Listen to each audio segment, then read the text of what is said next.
Palabras Más, con Álvaro García.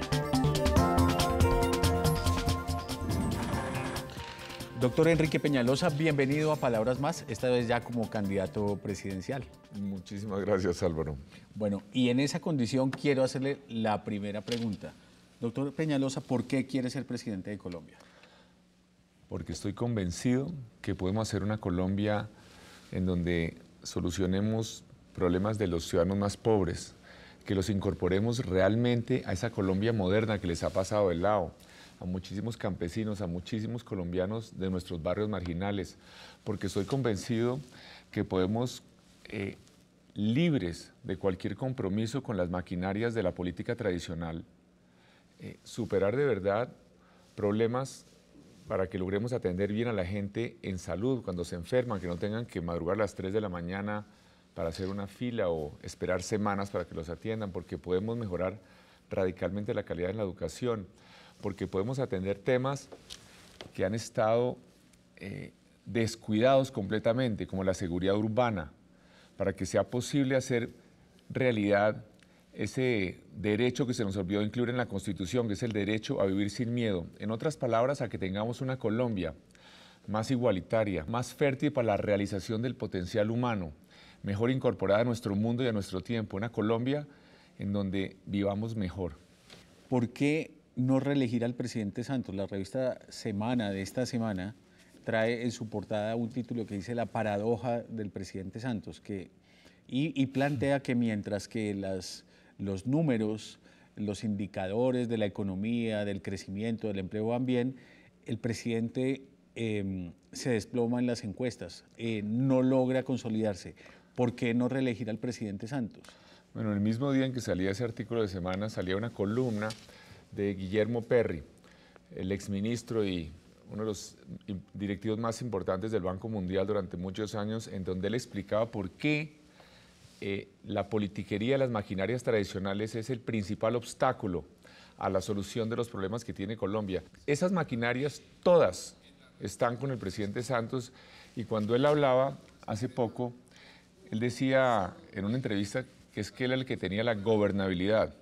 Ahora bien, si gobernabilidad significa deberle y pagarle apoyos a estas maquinarias de la política tradicional, pues por eso es que no se pueden nombrar los mejores, por eso es que no se pueden tomar las decisiones técnicas, las que van a resolver de verdad las necesidades de los colombianos. Necesitamos un presidente que esté cercano a los colombianos, que sienta como ellos, que esté hombro a hombros en las regiones, solucionando sus problemas, no con los recomendados políticos, sino con gente buena, comprometida. De manera que hay tantos temas que se han dejado de lado. La salud, 4 años sin sacar adelante una reforma a la salud. Los ciudadanos todavía tienen que esperar semanas, a veces nunca son atendidos.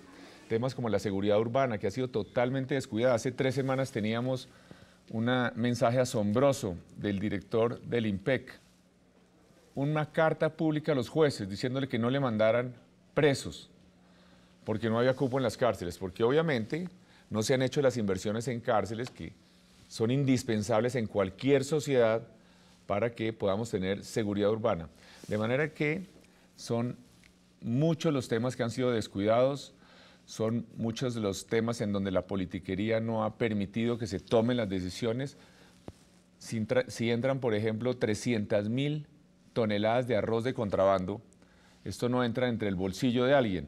Son miles de tractomulas que obviamente tienen la complicidad de unas aduanas corruptas. ¿Y por qué están corruptas? Pues por supuesto porque han estado contaminadas de la politiquería tradicional a lo largo de mucho tiempo. Doctor Enrique Peñalosa, yo quiero entender cuál es el origen de su interés por la política, por los temas de Colombia, por los temas de las ciudades colombianas, que usted es reconocido experto internacional. Y yo quisiera arrancar por la historia que hay en su infancia, en su familia, en su casa, en la formación que recibió allá. ¿Cómo cree usted que lo que vivió en su casa de niño, de joven, la educación que recibió, pudo influir en la forma como usted ve el país, ve las ciudades y su interés por la cosa pública? Bueno, casi que me devuelve a una de las preguntas de antes. A mí definitivamente no me interesa ser presidente. A mí lo que me interesa es hacer como presidente, hacer. Yo realmente siento que el presidente es igual de importante al trabajador más humilde, al que limpia los baños en una empresa. Son ambos igualmente necesarios para que funcione bien Colombia. De manera que claramente no es el poder lo que me motiva. En mi familia yo tuve dos influencias. Mi padre era un obsesivo de Colombia. En mi casa el tema era cómo arreglar los problemas de Colombia. A mí cuando niño me daban duro en el colegio, algunos compañeros a cuyas familias le estaban incorando, expropiando las fincas para hacer reforma agraria, cuando mi padre era el gerente de la reforma agraria. Entonces, desde los 10, 11 años me tocó empezar a pensar de qué es que se trata todo esto. Y desde esa época era claro cómo es que las maquinarias de la política tradicional eran los que calumniaban, manipulaban, que en esa época era todavía peor porque eran grandes latifundistas, todos prácticamente, que se oponían radicalmente a la reforma agraria. Ciertamente fue una vida muy austera siempre. Mi padre, por ejemplo, cuando fue ministro, él ni siquiera permitía que el carro del ministerio nos llevara 5 o 6 cuadras al paradero de donde nos recogía el bus del colegio, aunque estuviera lloviendo, ¿no? Porque era un carro oficial. Entonces, también los principios de una integridad absoluta y una austeridad. Realmente fue una vida muy sencilla. Nosotros nunca tuvimos finca, no fuimos socios de un club, jugábamos en las calles. Yo conocí el mar cuando tenía como 12 años. Salí por primera vez del país cuando mi familia se fue a vivir a los Estados Unidos.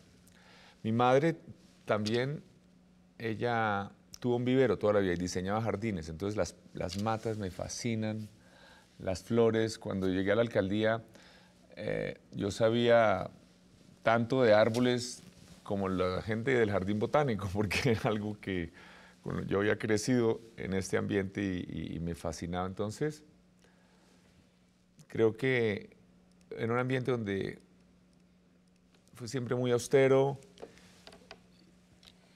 con muchos principios, muy liberal, muy respetuoso de lo que todos pensaran. Nunca tuve una presión de mi padre para estudiar una cosa u otra. ¿Cómo eligió la carrera que finalmente eligió para estudiar? Es interesante. Yo, desde muy temprano, realmente estaba obsesionado con el tema de la igualdad. Y yo diría que ya a los 13 años estaba convencido que el socialismo, que el comunismo era la solución, porque eso permitía que hubiera igualdad y a la vez que hubiera una mayor tasa de inversión, más ahorro y más crecimiento económico. Eso ya me interesaba 13, 14, 15 años. Es una cosa un poco charra, pero... y posteriormente, cuando fui a la universidad, mi obsesión era aprender sobre cómo debe funcionar un sistema socialista, porque creía que eso permitía que hubiera un crecimiento económico mayor. En esa época no era tan claro que el comunismo iba a fracasar. Después de la Segunda Guerra Mundial, el mundo tuvo un experimento interesantísimo, porque unos países que eran los mismos, unos se volvieron capitalistas y otros comunistas. Los países del Báltico, unos comunistas, otros capitalistas. China, pues estaban los países, la parte capitalista como Taiwán y Hong Kong, y la parte comunista. Alemania, pues el ejemplo más impresionante, se partió del mismo país, la mitad comunista, la mitad capitalista. De alguna manera los países de los Balcanes también, la parte de Italia capitalista y los otros, digamos Albania, Yugoslavia, además comunista. Y en los años 60 todavía no era claro que era mucho mejor el capitalismo. Solamente hacia los años 70 ya comienza a ser evidente que el comunismo era un fracaso total. En todo caso, yo fui a la universidad a eso. Mi única obsesión era qué es lo que había que hacer en Colombia para que hubiera más desarrollo económico y más igualdad. Ya en la universidad me di cuenta que el tema del desarrollo económico iba a llegar tarde o temprano, 30, 40, 50 años antes o después, y que el comunismo era un fracaso para lograr la igualdad. Pero en esa época entonces me interesé muchísimo por el tema de las ciudades. Mi padre fue el secretario general de la primera Conferencia Mundial del Hábitat y me mandaba muchos documentos, en fin. Yo llegué en ese momento las ciudades colombianas estaban creciendo como al 6% anual, estaban disparadas. Nosotros pasamos de tener una Bogotá de 600.000 habitantes, prácticamente a 8 millones de habitantes ahora. Entonces, era claro que de la manera como hiciéramos las ciudades iba a depender la felicidad por muchos años. Si se reservaba tierra para un parque, iba a ser la gente feliz por los próximos 3.000 años. Y si se perdía esa oportunidad, pues iban a perder esa oportunidad de ser más felices por los próximos 3.000 años, porque no iba a ser posible destruir 30 hectáreas de ciudad para hacer ese parque. Pero en todo caso es un poco... Lo que nunca me preocupó, desafortunadamente, es cómo llegar al poder. Quería aprender sobre qué hacer, pero no cómo. Entonces tal vez por eso no he sido muy bueno en esa parte. Antes de hablar sobre esa visión de ciudad que usted tiene, que es tan importante y que ha sido tan importante en su carrera, quiero preguntarle algo relacionado con la educación que usted recibió, y es algo relacionado también con la educación hoy en Colombia. Acabamos de recibir los resultados de las pruebas PISA y los últimos resultados, y a Colombia le fue muy mal en el tema de educación. ¿Cuál es su visión sobre el tema de educación y por qué puso como candidata a la vicepresidencia de su campaña a una persona experta en educación?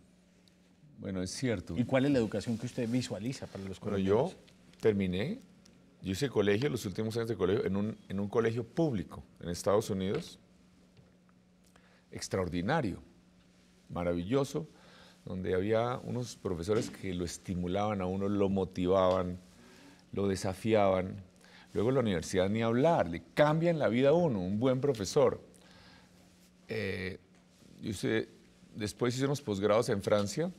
Ahora bien, yo creo que la educación es indispensable, primero para que tengamos mejores empleos, más riqueza, más prosperidad, para que podamos competir con Corea. Y también para que seamos más felices, para que podamos apreciar más los pájaros y las mariposas y la vegetación y las estrellas y la literatura y el arte. Es decir, la educación es claramente el medio hacia una vida más feliz. Es que debemos recordar que hacer túneles o hacer carreteras no es el fin. El fin es vivir de una manera más feliz. Por eso escogimos a Isabel Segovia, que es una de las principales expertas en educación, como la vicepresidenta, como nuestra vicepresidenta, porque representa primero, obviamente, una mujer, y creemos que una de las medidas de avance de una sociedad es la importancia que le asigna a la mujer. Segundo, porque además no viene de la política, no porque no haya muchos políticos buenos, pero queríamos decir que es con ese tipo de ciudadanos que vamos a hacer equipo, con ciudadanos buenos, comunes y corrientes, comprometidos con el país, que tenemos que sacar a Colombia adelante. Y también porque es una de las principales expertas en educación en Colombia. Mejorar la educación requiere de todo. Nosotros ya desde la alcaldía, la gente no tiene muy claro eso, pero invertimos 7 veces más en educación que en Transmilenio. Nosotros hicimos en 3 años, aumentamos en más de 200.000 los cupos en la educación pública en Bogotá. En 3 años, 200.000. Hicimos 47 colegios, 24 espectaculares nuevos. Comenzamos a hacer los colegios de lujo que nunca se habían hecho en Colombia, en los sectores más pobres de Bogotá. Hicimos las grandes bibliotecas de Bogotá. Hicimos incluso el programa de Francisco el Matemático para enaltecer el papel de los maestros. Y ahora, claramente hay que mejorar las instalaciones de los colegios en todo Colombia.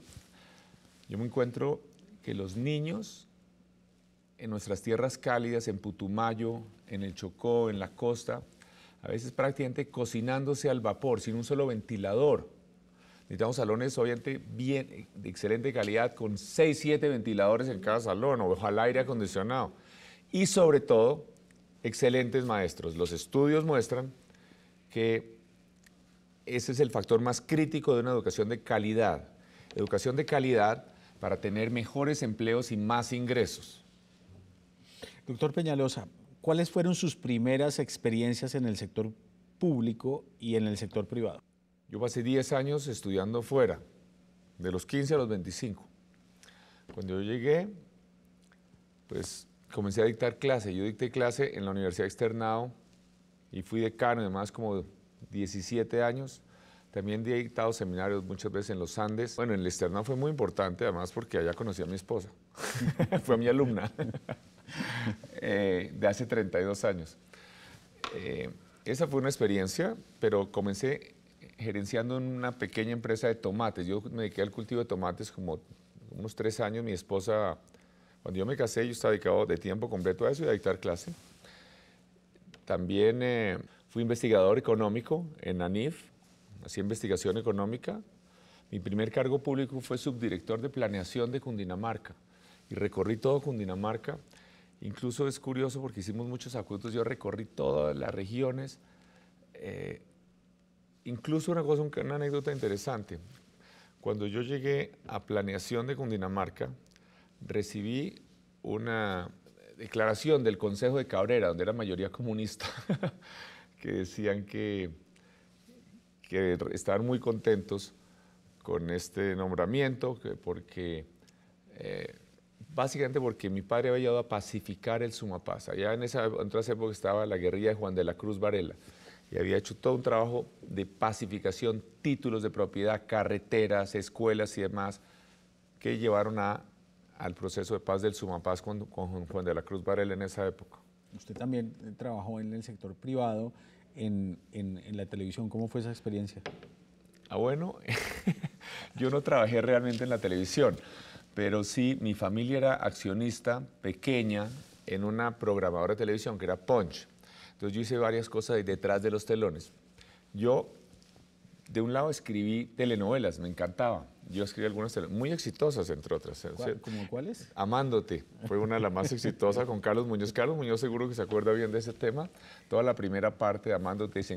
Y tuve algo que ver con la promoción de unos libretistas maravillosos, pues como Dago García, porque como yo había hecho algunos libretos, esos ya eran muy jóvenes y la junta directiva no quería arriesgarse, porque una programadora pequeña como esa, yo les decía, yo respondo.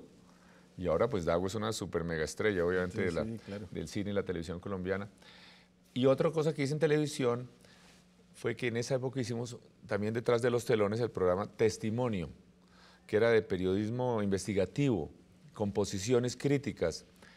Y ahí también hubo periodistas importantísimos para Colombia después. Estuvo María Teresa Ronderos, Ernesto Cortés, Patricia Yaniot. Fue un descubrimiento mío, mire. Buen ojo. Buen ojo para escoger buena gente. Yo creo que eso es lo que me ha ido bien a mí en la vida. Yo tengo buen ojo para escoger gente buena. ¿Cómo escoge la gente que le gusta que lo rodea en los proyectos? Yo creo que el éxito es escoger gente que es mejor que uno. Uno sabe qué es lo que falta. Si uno tiene, yo creo que comienza primero con una visión. Es que toda gerencia, y yo también estuve hablando de empresa privada, yo después estuve director de una empresa de consultoría gerencial con base en Boston, haciendo trabajos en países de América Latina. Toda gerencia comienza con una visión, a dónde queremos ir, y en alguna medida lo que nos está faltando en esta sociedad. Si tuvieras una varita mágica, ¿qué tipo de sociedad queremos? ¿Cómo es la Colombia que queremos? ¿Cómo serían nuestras ciudades? ¿Cómo serían nuestros colegios? ¿Cómo sería nuestro tiempo libre?